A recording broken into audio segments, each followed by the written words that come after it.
June 4, 1942, 10:24 a.m. Pacific Ocean, 240 nautical miles northwest of Midway Atoll. Lieutenant Commander W.D.E. McCluskey peered down from 14,000 feet and witnessed what should have been impossible. For Japanese aircraft carriers moved below him in perfect diamond formation. Their flight decks were crowded with armed planes, fuel hoses snaking across wooden planking, ordnance carts stationed beside ready bombers. Every aircraft was being prepped for launch.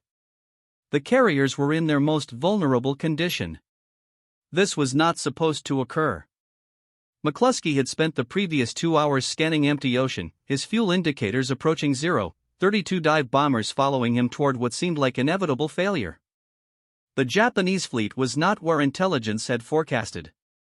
His squadrons from Enterprise and Hornet had become separated. Torpedo Squadron 8 had already been obliterated. Every plane shot down, with only one pilot surviving. The American offensive was unraveling, but McCluskey had made a choice 30 minutes earlier that would alter the trajectory of the Pacific War. When he arrived at the anticipated intercept point and found nothing but open water, he did not retreat. Instead, he spotted a lone Japanese destroyer racing northeast at full throttle. The destroyer Arisher had been depth-charging the submarine Nautilus and was now returning to the main fleet. McCluskey made an instinctive decision. He trailed the destroyer's wake. Now, as he nosed over into his dive, McCluskey was about to deliver a strike that would cripple Japanese naval dominance in 5 minutes of devastating assault. The Japanese had no clue that American dive bombers were overhead. They had no radar. Their combat air patrol of Zero fighters was down at sea level, having just finished annihilating American torpedo bombers. The sky above the carriers was completely undefended. What happened in the next 5 minutes would later be called by Admiral Chester Nimitz the decisive moment that determined the fate of the Pacific Fleet and the forces at Midway. At 10:24 a.m., Lieutenant Commander McCluskey rolled his SBD Dauntless into a 70-degree dive. 31 more dive bombers followed him down. The Japanese lookouts screamed a warning seconds too late. To grasp why these 5 minutes were so critical, one must understand what Japan believed about itself and its accomplishments in the 6 months since Pearl Harbor. The Japanese Empire in early 1942 considered itself invulnerable. The records seemed to confirm it. Since December 7, 1941, Japanese forces had conquered a region larger than Europe. They had seized Hong Kong in 18 days, Manila in 26 days, Singapore in 70 days. They had driven the British from Malaya, the Dutch from Indonesia, and the Americans from the Philippines. The Kito Butai, the Japanese carrier striking force, had never been defeated. It had sunk 5 battleships at Pearl Harbor, raided Darwin, Australia, and driven the British Eastern Fleet from the Indian Ocean, sinking the carrier Hermes and 2 cruisers. Everywhere Japanese carriers sailed, they brought devastation. Their pilots were the most experienced worldwide, veterans of combat in China since 1937. Their Mitsubishi Zero fighters outmatched every Allied aircraft in the Pacific. Their torpedo bombers and dive bombers had proven lethal against every target. Japanese naval strategy emphasized offensive action, the supremacy of attack, and the inevitability of triumph through superior training and fighting spirit. The principle of Yamato Damashi, the spirit of Japan, was thought to overcome any material disadvantage. Japanese officers believed their forces simply outclassed the Americans, better trained, more experienced, more committed, willing to die for the emperor. Admiral Isoroku Yamamoto, commander of the combined fleet, had devised the Midway operation to finish what Pearl Harbor had begun. The plan was bold in its ambition. A diversionary strike on the Aleutian Islands would draw American attention north. Then the main force, Japan's most powerful fleet ever assembled, would attack Midway and lure the American carriers into a decisive engagement. The Japanese would annihilate them with overwhelming strength. The numbers were staggering. Yamamoto had assembled over 200 vessels for the Midway operation, 4 fleet carriers, 2 light carriers, 11 battleships, 16 cruisers, 46 destroyers, 15 submarines. The carriers, Kaga, Akagi, Soryu, and Hayo carried 248 aircraft, the most skilled naval aviators in the world. The battleship Yamato, flagship of the combined fleet, displaced 72,000 tons and mounted 9 18-inch guns, the largest naval rifles ever built. Against this armada, the Americans could field 3 carriers, 8 cruisers, and 15 destroyers. The carrier Yorktown had been damaged at Coral Sea and should have needed 3 months for repairs. Pearl Harbor Navy Yard mechanics patched her in just 3 days, enough for one more engagement. The American force was outnumbered in every category except one. They knew the Japanese were coming. Commander Joseph Rockefort and his codebreakers at Station Hypo in Pearl Harbor had deciphered the Japanese naval code. They knew the target was Midway. They knew the date was June 4th. They knew the Japanese composition and approach route. Admiral Nimitz positioned his carriers northeast of Midway, concealed and ready. But knowing the enemy was coming did not guarantee victory. American attacks on the morning of June 4 had been disastrous. Marine fighters from Midway were cut down by zeros. Army B-17 bombers from high altitude scored no hits. Marine dive bombers pressing attacks were shot down in flames. Torpedo bombers from all three American carriers attacked uncoordinated, without fighter cover. Torpedo Squadron 8 from Hornet, all 15 planes, were destroyed, with only Ensign George Gay surviving, floating in the Pacific, watching the battle unfold. Of 41 American torpedo bombers that attacked the Japanese carriers, only 6 returned. Not one scored a torpedo hit. The attacks seemed suicidal and futile. Japanese Zero fighters dove from above, their 20mm cannon shredding the slow, obsolete TBD Devastators. Anti-aircraft fire erupted, black bursts filling the sky. American torpedoes, plagued by defects, ran beneath targets or failed to detonate. On the bridge of the carrier Akagi, Commander Mitsuo Fukita observed the American attacks with a mix of contempt and respect. Fukita had led the Pearl Harbor strike. He had commanded the air group that destroyed Battleship Row. He understood combat aviation as well as any man alive. The bravery of the American torpedo bomber crews impressed him, but their attacks had been futile, not one carrier was damaged. The Americans were throwing away their planes and crews for nothing. What Fukita did not realize was that those suicidal torpedo attacks had accomplished something crucial. They had pulled the Japanese combat air patrol down to sea level. Dozens of Zero fighters swarmed low over the water, finishing off the last American torpedo bombers. Every Japanese fighter was down. Low, their pilots focused on the immediate threat. No one was watching the sky above. At 10:20 a.m. on Akagi, Admiral Chuchi Nagumo gave the order to launch the counterstrike against the American carriers. Japanese scouts had finally located the American fleet. Nagumo would destroy them. On Akagi's flight deck, 36 aircraft sat in launch position, engines warming, dive bombers and torpedo bombers, all armed and fueled, ready to devastate the American carriers. On Kaga, 30 planes waited. On Soraya, another 21. The Japanese counter strike force totaled 87 aircraft, enough to sink every American carrier.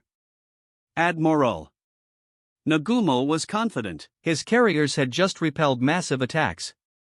His pilots had shot down dozens of American planes. Now it was time to strike back. The big carriers began turning into the wind. Within 5 minutes, all planes would be launched. The destruction of the American carrier force would begin. Then the dive bombers arrived. Lieutenant Commander McCluskey's radio call was simple. Attack! Rolled into his dive at 10:24 a.m. Behind him, 31 more dauntless dive bombers pushed over. They fell from 14,000 feet at 260 miles per hour, howling down at 70 degrees angles. The Japanese had no time to react. The anti-aircraft guns that had devastated the low-flying torpedo bombers could not elevate fast enough to track the dive bombers. The Zero fighters were miles away and thousands of feet too low. The Japanese carriers, having just turned into the wind for launch operations, could not maneuver.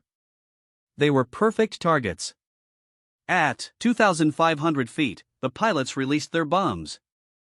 500 pounds armor-piercing bombs with delayed fuses designed to penetrate a ship's deck before exploding. The bombs fell for 4 seconds before impact. Those 4 seconds decided the war. The first bomb hit Kaga at 10:25 a.m. It struck just after of the island's superstructure. The explosion detonated aviation fuel and armed bombs on the flight deck. A second bomb hit near the forward elevator. A third hit the port side. A fourth struck the bridge, killing Captain Jaku Okada and most of the senior officers. Within 60 seconds, Kaga was transformed from a powerful warship into a funeral piece simultaneously. 3 planes from Lieutenant Richard Best's section dove on Akagi. The formation had been confused. Almost all the dive bombers had attacked Kager. Best pulled his 2 wingmen out of their dives and headed for the second carrier. His bomb hit Akagi precisely amidships, penetrating the flight deck and exploding in the hangar deck. The shockwave detonated torpedoes and bombs stored there. Secondary explosions ripped through the ship. Commander Fukita, standing on Akagi's bridge,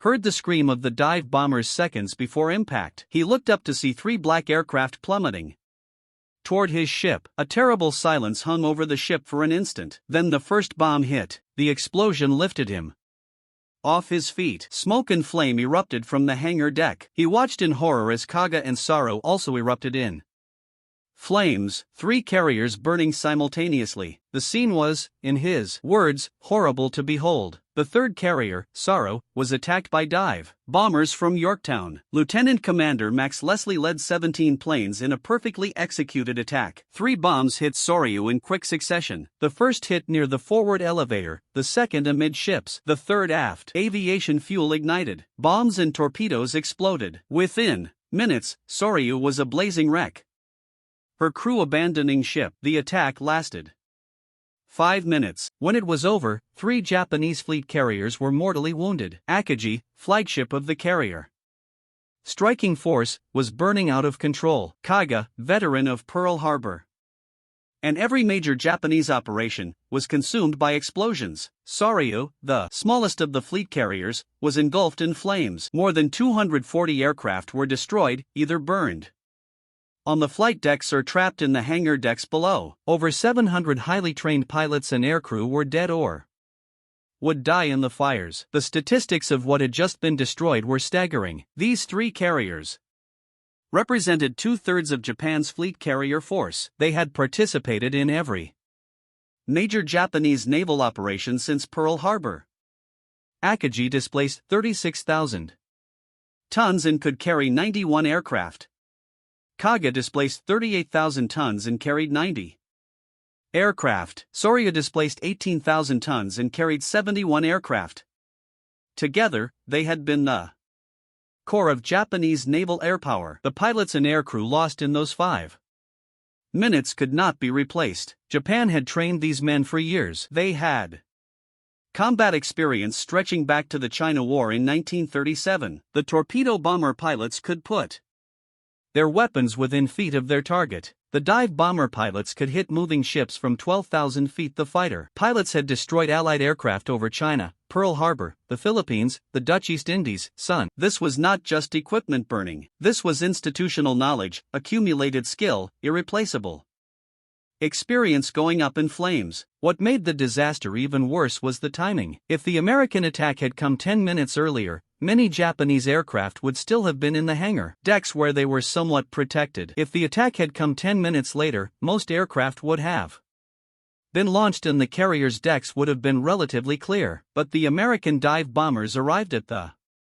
worst possible moment. Every carrier had its deck packed with fully fueled, fully armed aircraft. The flight decks had become bomb magazines. Admiral Nagumo, shaken by the explosion, attempted to maintain command from Akagi's bridge, but fires were spreading. Smoke filled the bridge. 4:46 a.m., he abandoned ship, climbing down a rope to escape the flames. His staff followed. They transferred to the light cruiser Nagara. From there, Nagumo could only watch as his striking force burned. On Akagi, damage control parties fought desperately. Captain Taro Aoki remained on the bridge trying to regain control of his ship, but the fires could not be contained. Explosions rocked the carrier as aviation fuel and ordnance detonated. The hangar deck became an inferno. Men trapped below decks died in the flames or jumped into the sea. The air officer looked back at Fuida and said they would not be able to stay on the bridge much longer. Fuida,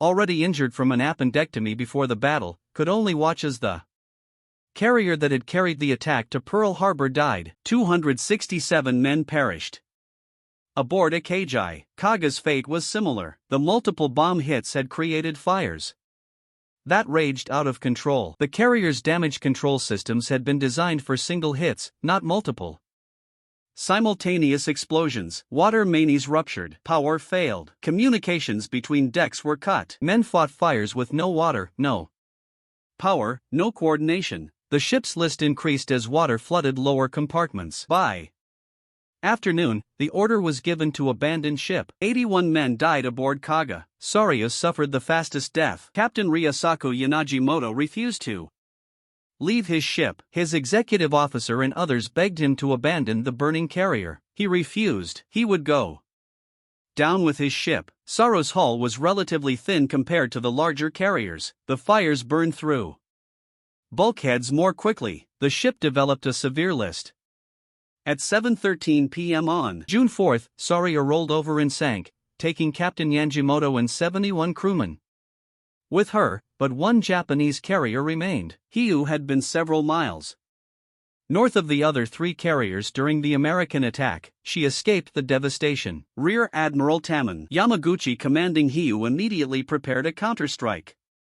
At 10:50 a.m., while the other three carriers burned, Hiru launched 18 dive bombers escorted by 6 Zeros. At 1:30 p.m., these aircraft found and attacked Yorktown, scoring 3 bomb hits that set her afire and knocked out her boilers. Hiyu launched a second strike at 2:30 p.m. 18 torpedo bombers escorted by 6 Zeros found Yorktown at 2:45 p.m. and scored 2 torpedo hits. The damage was catastrophic. Yorktown took on a severe list. At 3:00 p.m., Captain Elliot Buckmaster ordered abandon ship. The carrier that had been patched up in 72 hours that had contributed dive bombers to the strike that destroyed 3 Japanese carriers was now dead in the water. But American revenge was swift. Scout planes from Yorktown located Hiru. At 5 p.m., dive bombers from Enterprise attacked. 24 Dauntless bombers dove on the last Japanese carrier. 4 bombs hit Hiru, 2 near the forward elevator, 2 amid ships. The bombs started fires that quickly spread. Aviation fuel ignited. The hangar deck became a mass of flames. 30 p.m., Hiyu was burning out of control. Her flight deck a twisted mess of burning metal. Admiral Yamaguchi refused to leave his flagship. He and Captain Tomoko Kaku stayed aboard the burning carrier, preferring death to the dishonor of survival after defeat. 2:30 a.m. on June 5, Hiyu was scuttled by torpedoes from Japanese destroyers. Yamaguchi and Kaku went down with their ship along with 392 officers and men. The scope of the Japanese defeat was almost incomprehensible. In one day of battle, Japan had lost 4 fleet carriers, all 4 veterans of Pearl Harbor. Akagi, Kaga, Soryu, and Hiyu were gone. With them went 248 aircraft and approximately 3,000 men, including many of the Imperial Navy's most experienced pilots and aircrew. The striking force that had dominated the Pacific for 6 months had been annihilated. The psychological impact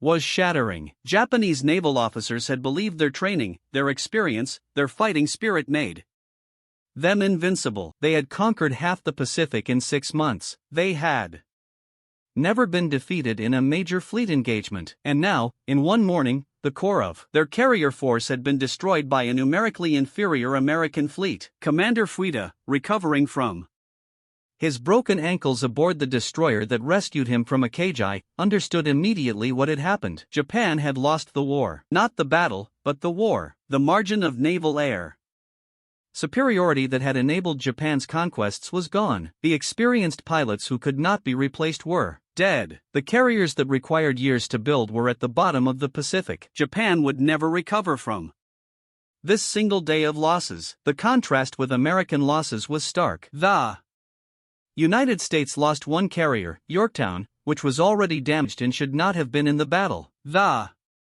destroyer Hammond was sunk by a Japanese submarine while conducting salvage operations on Yorktown. Total American aircraft losses were 147 planes. Total personnel losses were 307 men. The exchange ratio was catastrophic for Japan. Aircraft for 147, approximately 3,000 men for 307. The real difference was industrial capacity. The United States could replace its losses. Japan could not. Yorktown was one of 7 American carriers in commission. 2 more, Essex and Independence, would be commissioned before the end of 1942. By the end of 1943, the United States would commission 13 fleet carriers and 9 light carriers. By the end of the war, the United States Navy operated over 100 carriers of all types, including fleet carriers, light carriers, and escort carriers. Japan could not match this production. Japanese shipyards could build perhaps 1 carrier per year under ideal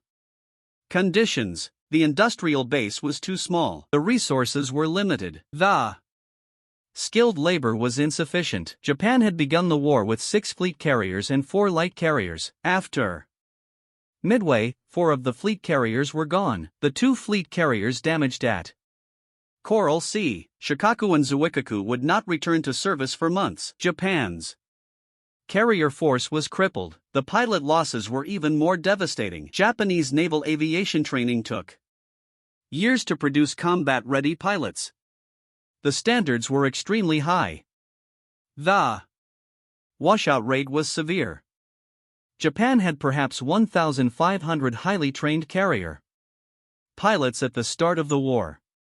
After Midway, perhaps 1,000 remained, and the training pipeline could not produce replacements fast enough. By 1944, Japanese carrier air groups would be filled with minimally trained pilots flying obsolete aircraft against American pilots with hundreds of hours of training in the most advanced aircraft in the world. Admiral Yamamoto, commanding from the battleship Yamato, hundreds of miles away, received the news of the disaster in disbelief. He had assembled over 100 ships for the Midway operation, the most powerful fleet Japan had ever sent to battle. He had planned to annihilate the American carriers. Instead, his own carrier force had been destroyed. At 2:55 a.m. on June 5, Yamamoto issued the order to abandon the Midway operation and withdraw. The invasion fleet turned for home. The withdrawal was humiliating. The landing force that was supposed to occupy Midway never got close. The battleships that were supposed to bombard the island into submission never fired a shot. The submarines that were supposed to intercept the American carriers were out of position. The diversionary attack on the Aleutians accomplished nothing except the occupation of two barren islands that Japan would abandon a year later. American forces pursued the retreating Japanese fleet. On June 6, dive bombers from Enterprise and Hornet found the heavy cruisers Momi and Mikuma. Both ships had collided during the chaotic night withdrawal. Mikuma was slowed to 12 knots. The American dive bombers attacked repeatedly. Mikuma was hit by 5 bombs and sank that afternoon. Mogami was heavily damaged, but survived. The cruiser would spend a year under repair. The Battle of Midway was over. The strategic consequences were immediate and permanent. Japan had lost the strategic initiative. The conquests were finished. From June 4, 1942 onward, Japan would be on the defensive. The Americans would choose where and when to attack. The Japanese would react, always with insufficient forces, always struggling to concentrate their remaining carrier air power. 2 months after Midway, American forces landed on Guadalcanal. This began a campaign that would last 6 months and drain Japanese air power even further. The carriers Shikaku and Zuikaku participated in the battles around Guadalcanal. Both survived, but their air groups were decimated. By the end of the Guadalcanal campaign, Japan had lost hundreds more pilots and aircraft. The training pipeline could not keep up. By mid-1943, Japanese carrier air groups were shadows of their former selves. The decline was relentless.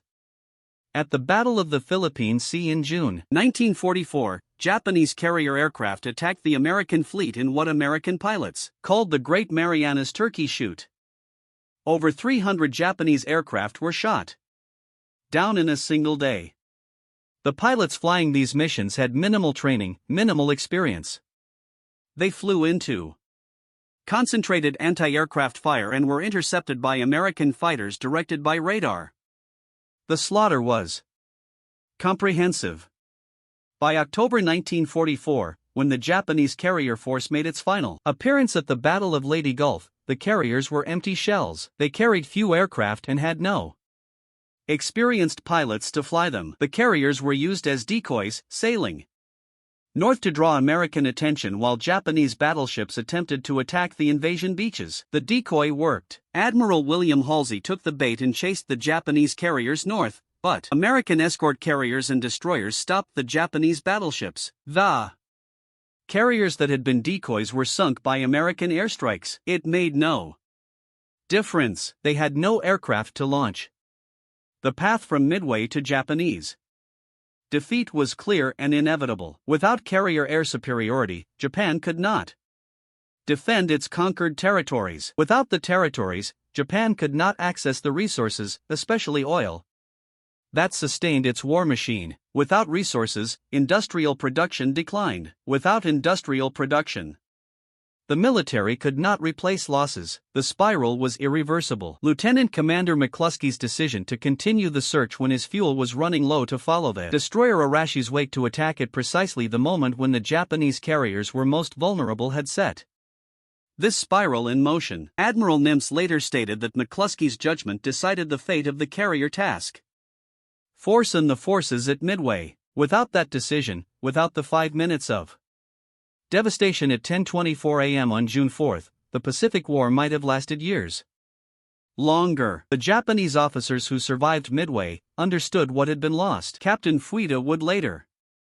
write that the battle doomed Japan. Vice Admiral Chuchi Nagumo, who commanded the carrier striking force, would later be relieved of command and sent to a backwater post. He committed suicide in July 1944 during the battle for Saipan rather than face capture. Rear Admiral Taman Yamaguchi, who went down with Hiyu, was considered one of the most brilliant officers in the Imperial Navy. His death deprived Japan of a leader who might have salvaged something from the disasters that followed. For the American pilots who participated in the battle, the victory was bittersweet. Torpedo Squadron 8 had been annihilated. Only Enan George Gay survived from 15 crews. Torpedo Squadron 6 from Enterprise lost 10 of 14 aircraft. Torpedo Squadron 3 from Yorktown lost 10 of 12. The Dive Bomber Squadron suffered losses, 2 of the 115 American aircraft that attacked the Japanese carriers on June 4, 54 were lost. The cost of victory had been high, but the pilots who survived knew they had accomplished something extraordinary. Lieutenant Commander McCluskey, wounded in the shoulder by Japanese fighters during his escape, made it back to Enterprise with less than 5 gallons of fuel remaining. Some pilots ran out of fuel and ditched in the ocean. 10 pilots from McCluskey's group were never found. But the survivors knew what they had achieved. They had destroyed the Japanese carrier striking force. They had turned the tide of the Pacific War. The timing of the attack, that 5-minute window when all the factors aligned, was both lucky and earned. Lucky that McCluskey spotted the destroyer Erasure. Lucky that the Japanese carriers were turning into the wind for launch operations at exactly the wrong moment. Lucky that the Japanese Combat Air Patrol was down at sea level chasing torpedo bombers. But the luck was earned through McCluskey's decision to continue the search. Through the torpedo bomber crews who sacrificed themselves to draw Japanese fighters low, through the cryptographers who broke the Japanese code, through Admiral Nimitz who positioned his carriers northeast of Midway based on that intelligence. War correspondent Robert Sherrod would later write that Midway was the most crucial battle of the Pacific War, more important than Guadalcanal, more important than Iwo Jima or Okinawa. Midway decided who would control the Pacific. After June 4, 1942, that question was settled. The United States would control the Pacific. Japan would fight a defensive war, losing battle after battle, island after island, until the atomic bombs dropped on Hiroshima and Nagasaki forced surrender in August 1945. The reverberations of those 5 minutes continued for years. In July 1945, as Japan prepared for the expected American invasion of the home islands, military planners calculated they could possibly repel one landing attempt, but without carrier air power, without naval superiority, without the resources to sustain a prolonged defense, defeat was certain. The kamikazes of 1945, the suicide attacks that threw away pilots and aircraft in desperate attempts to sink American ships, were symptoms of Japan's complete loss of naval aviation capability. The trained pilots were dead, killed at Midway and in the battles that followed. The desperate, barely trained pilots who replaced them could do nothing but crash their planes into American ships. Admiral Yamamoto, who had planned the Midway operation, never recovered from the defeat. He continued to command the combined fleet, but his health declined. He became increasingly fatalistic. In April 1943, American cryptographers intercepted a Message detailing Yamamoto's inspection tour of forward bases. Admiral Nimitz authorized an assassination mission on April 18, 1943. American P-38 fighters intercepted Yamamoto's transport aircraft over Bougainville and shot it down. The architect of Pearl Harbor and Midway was dead. His death was a direct consequence of American code breaking, the same advantage that had enabled victory at Midway. The 5 minutes that began at 10:24 a.m. on June 4, 1942, demonstrated a fundamental truth of modern warfare: industrial capacity matters more than fighting spirit. Intelligence matters more than operational planning. The side that can replace losses faster will win. The side that can read the enemy's plans will win. The side that can coordinate multiple forces even when things go wrong will win. Japan entered World War II believing that superior training, superior fighting spirit, and operational excellence would overcome American industrial advantages. Midway proved this belief wrong. American pilots, many of them fresh from training, flying obsolete TBD torpedo bombers, had died attacking Japanese carriers.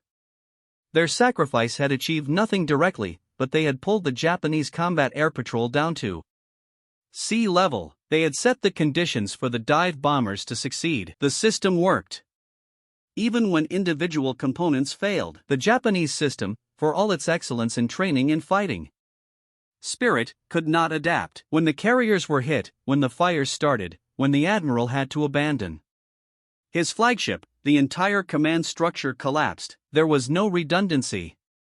There was no depth. The carriers were lost not just to American bombs, but to vulnerabilities in their design. Aviation fuel lines ran exposed across the hangar decks. Bombs and torpedoes were stored without adequate protection. Damage control systems were inadequate. The carriers could deliver devastating attacks, but they could not take a punch. The contrast extended to strategic planning.